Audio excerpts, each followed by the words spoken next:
Hey everyone, so for this lecture we're going to go through materials for what you need for this course. Now it's very simple.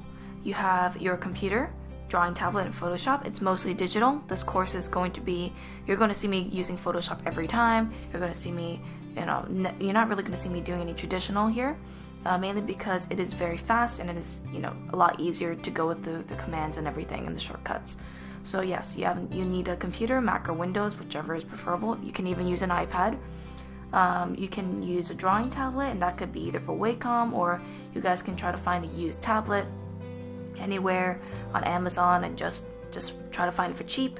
Just make sure that it works correctly and look at the reviews. You need to have Photoshop. Now, I'm going to be using Photoshop, and that's the most recommended one since you're going to be watching me do it. You can use other things like Clip Studio Paint or Procreate on your iPad, anything that you can draw with. Just make sure that it works well enough like Photoshop that you can see everything and you can do everything that I'm doing.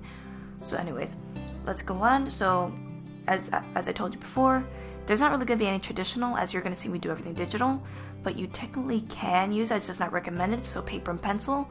You can even use markers or stuff like that if you really want to go traditionally and you can't really afford any of these digital items.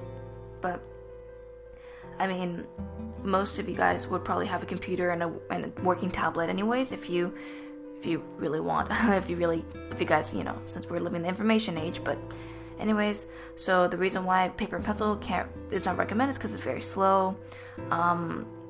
Unless you like the feel of pencil, then go for it, but it's very slow and you guys can't really do any of the commands. I wish there was a Control Z for drawing physically, but sadly it doesn't happen. So anyways, I would suggest go with the computer, the drawing tablet, and Photoshop. So anyways, that'll be it for this lecture, and I hope that you guys get this as soon as possible and get it all ready. Anyways, I'll see you guys in the next lecture. Bye bye.